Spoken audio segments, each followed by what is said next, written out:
எண்ணி 7 செகண்டுக்குள்ள உன்னை நான் முடிக்கிறேன். புரியலையா? கொஞ்சம் பாரு. കൊഞ്ച് ഇങ്ങനെ പാറ് കണ്ണ് നമ്മളൊന്ന് കൊഞ്ച് ബിരിയാണി ഉണ്ടാക്കാൻ പോകുന്നത്. പക്ഷേ ചെറിയൊരു പ്രശ്നം, ഏതൊരു കൊഞ്ച് ബിരിയാണി ഉണ്ടാക്കിയിട്ടില്ല. ഓൾസോ ഇന്ന് അമ്മയുടെ അടുത്ത് ഞാൻ ഏറ്റുപോയി ഒരു 10 പേർക്കുള്ള കൊഞ്ച് ബിരിയാണി ഉണ്ടാക്കാൻ. ഭയങ്കര സിമ്പിളായിട്ടുള്ളൊരു സീസണിങ് മതി നമ്മുടെ കൊഞ്ചിന്. ഉപ്പ്, കുരുമുളക്, പിന്നെ കുറച്ച് തൈര്. എല്ലാ ബിരിയാണിയിലും നമ്മൾ ആദ്യം ചെയ്യുന്നത് സവാള വറുക്കുന്നത്. നെയ്യിലും എണ്ണയിലാണ് നമ്മൾ വറുക്കുന്നത്.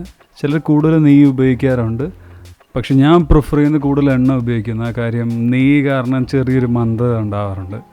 അതെനിക്ക് ഒട്ടും ഇഷ്ടമല്ല. പിന്നെ സവാളനെ ഉപേക്ഷിച്ചിട്ടൊരിടത്തും പോകരുത്. കാര്യം എന്ന് വെച്ചാൽ ഇത് കരിയാൻ ചാൻസ് ഉണ്ട്.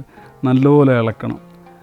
ഇളക്കി അവസാനം അതിൻ്റെ കളറ് മാറി നല്ല ഡാർക്ക് ഗോൾഡൻ ബ്രൗൺ ആവുന്നവരെ നമ്മൾ വെയിറ്റ് ചെയ്യണം.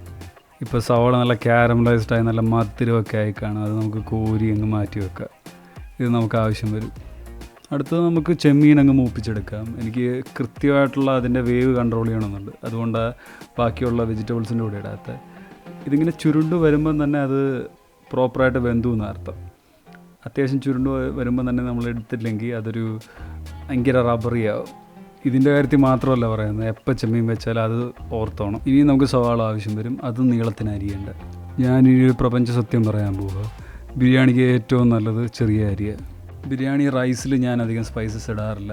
ഇച്ചിരി നെയ്യ്, പിന്നെ കുരുമുളക്, പിന്നെ കുറച്ച് ഗരം മസാല പൗഡർ. ഈ റൈസിൻ്റെ ഫ്ലേവർ ഒട്ടും എൻ്റെ ബിരിയാണിയുടെ മസാലയിൽ ഇടപെടുന്ന എനിക്ക് ഒട്ടും ഇഷ്ടമല്ല. അതുകൊണ്ട് ഇങ്ങനെ ഞാൻ ചെയ്യുന്നത്. ചെമ്മീൻ വറുത്ത അതേ എണ്ണയിൽ സ്ലോ മോഷനിൽ സവാള ഇടുക. നല്ലപോലെ വഴറ്റി കഴിഞ്ഞ് പച്ചമുളക്, വെളുത്തുള്ളി, ഇഞ്ചി ഇത്രയും ചതച്ച് ചേർത്ത് കൊടുക്കുക. ഇത് നല്ലപോലെ നമ്മൾ വഴറ്റണം. വഴറ്റി കൊടുത്ത ഉടനെ നമ്മൾ തക്കാളി ചേർത്ത് കൊടുക്കുക. ഒരു തക്കാളി ഇതിൽ ചേർത്തിട്ടുള്ളൂ, അത്ര ആവശ്യമുള്ളൂ. ഒരു ബിരിയാണിയുടെ മണവും ഗുണവും എന്നൊക്കെ പറഞ്ഞാൽ മല്ലിയില ചേർക്കാൻ മറക്കല്ല.